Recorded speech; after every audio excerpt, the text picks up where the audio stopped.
Hello everybody and welcome to the British Pint. My name is Christoph and today we are brewing the one and only true IPA, which is called Worthington White Shield. Now, it is of course not the one and only true one, but it is one of the very few last survivors of those beers who were initially brewed as pale ales prepared for India. That's what they were usually called. And the Worthington White Shield was renamed in the, I think, 70s or something. It used to be called Worthington IPA. That is a standard English bitter that is has a bit more alcohol and is a bit more hop forward. And that's pretty much it. But that is what happened to IPAs basically over the course of the 20th century, where with two world wars the hoppiness and the alcohol level dropped because of restraint on the ingredients.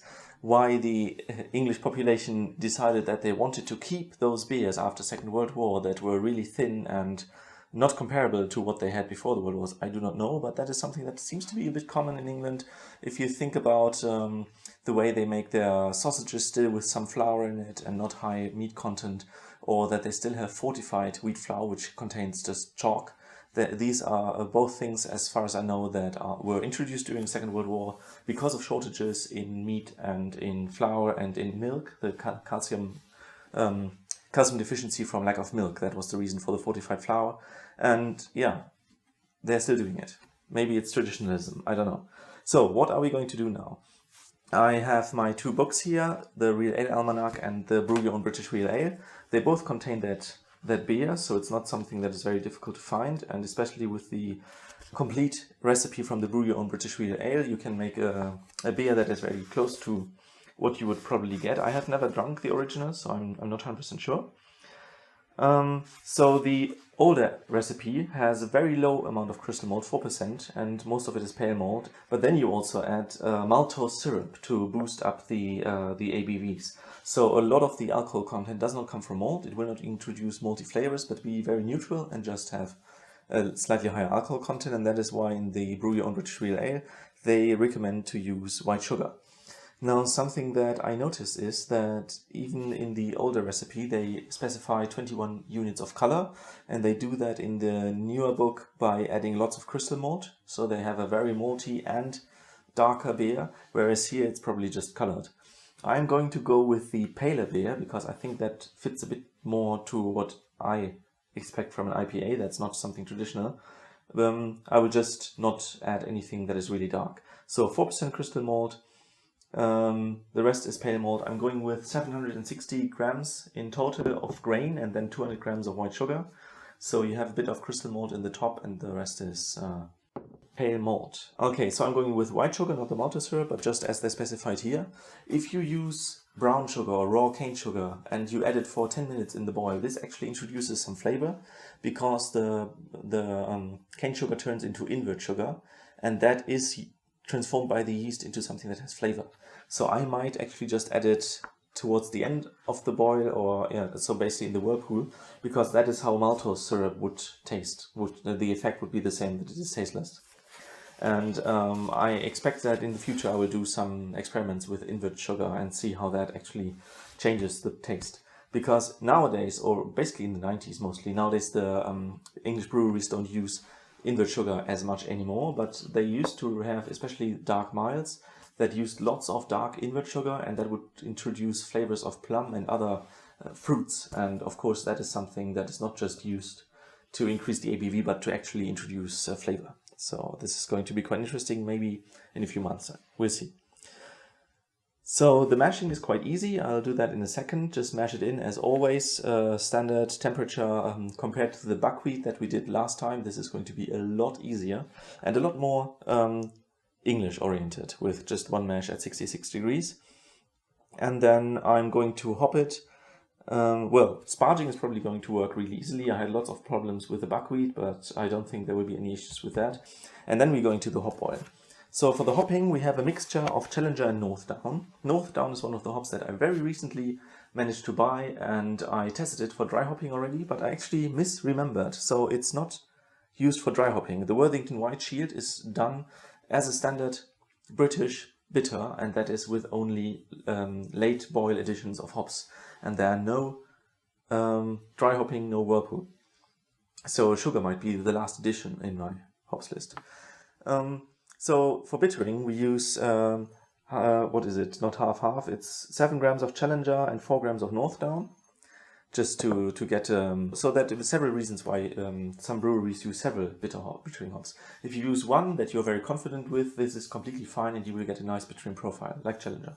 But if you add a bit of the hop that is also going in the late edition, like Northdown here, this is supposed to give a more rounded and it's more harmonious. That's the word I'm looking for. The bitterness and the aroma. And then we're going to use 4 grams of Northdown as well. And that is the last 10 minutes of the boil. Total boil time 90 minutes. And I always do that. I wait until the foam is disappearing in the boil. And then I add the hop for 90 minutes. This gives a slightly higher efficiency in getting the alpha acids isomerized. Okay. So the next question would be, what kind of yeast do we use? And you will find the Worthington White Shield here under the base brewery. So that's an indication that Worthington was bought by Base, but it's also a sign that this used to be a Burton brewery. Now I'm also going to, I should say that first. So I have calcium sulfate here, and I am going to Burtonize my water for the first time. I'm going to add 2 grams, which is very difficult to weigh, but what I usually do is I use one of these standard kitchen scales. And because they like to jump from 0 to 5 grams and don't show anything in between, I usually put the bowl there, and then you're up to 300 grams or something, and then I add just enough powder that it turns to 302, or I think in this case it was 214 to 216 grams. So then I have my 2 grams, I mix that with the 7 liters of water that I'm going to use, and then I have my Burtonization. This will boost my water from 100 ppm sulfate to 260 ppm sulfate, which should give a very clear hoppy profile. And then we come to the yeast. So I have here the Wyeast London Ale. Now this ale is supposed to come from the Worthington Brewery, so this should be very exactly the yeast that that was used in the original, and that should be quite fine. It is though really curious that a Burton brewery produces a yeast and then it's called London Ale.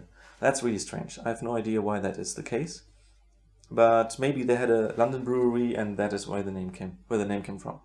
Okay, so this is roughly at room temperature now. I'm going to shake this, and then maybe in a few minutes I'm gonna smack the pack. Actually, it's warm enough. I think I can smack it now. Yeah, it's really delightful how well that works when you use a lot of force. Lovely. So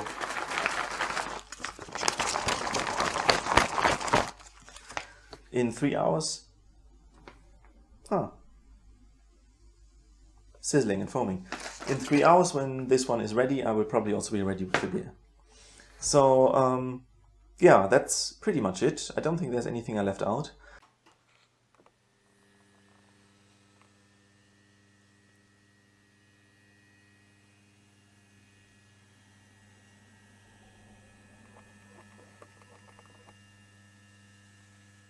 So it's a little bit later, and I'm here with the 2 beers, and you might be wondering, wait, 2 beers? What did he do? This is the Worthington White Shield, and this is another beer that I wanted to do, just on the list of the things that I want to brew from the Real Ale Almanac. And with 1 pack of yeast, I get enough for 2 beers. So this is one of the beers that is presumably also fitting well to the Worthington yeast. This is the Valentine's Oat Malt Ale. It's no longer produced, so I didn't think it would be really interesting for anyone. What is interesting for me is that this is dry hopped with First Gold, so that is basically the main reason why I do this. If this one tastes good, then during the tasting video I will give you the recipe for this one. So now we can start with preparing the yeast. Let's disinfect it. Okay, a bit of methylated spirits.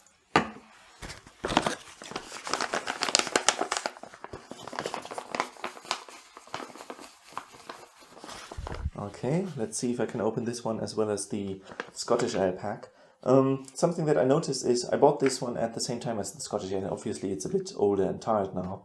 It's still before the best if used by date, so that would be in a few weeks.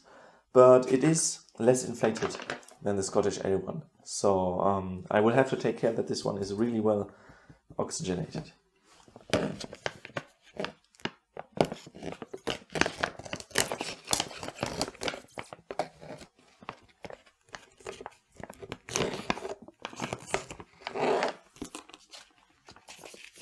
Lovely smell, really bready and everything. I forgot again to shake it before I open it. I don't know why I keep forgetting that. I shook it a few times in between while it was still inflating. Okay.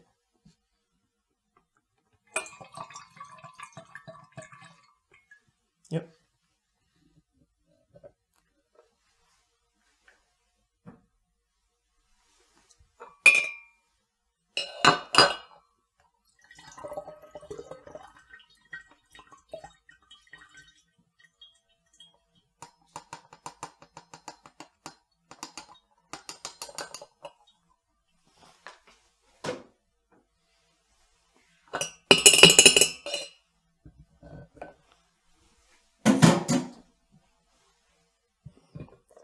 I did put a bit more yeast in this one because this one has a higher original gravity.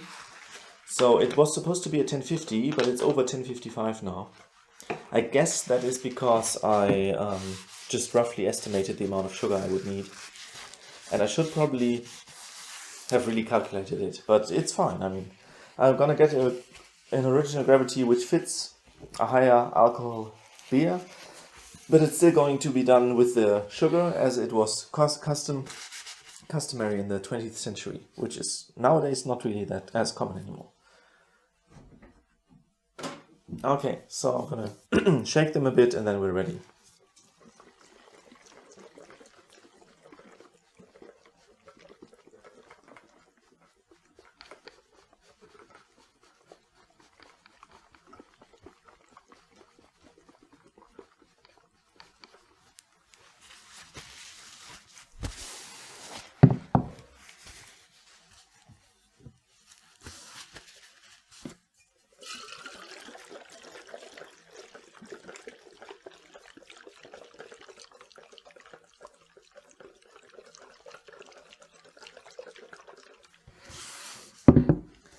And if everything works the same as with the buckwheat beer, then these will be bubbling happily tomorrow morning. So that was it from my side, and see you for the tasting video. Bye.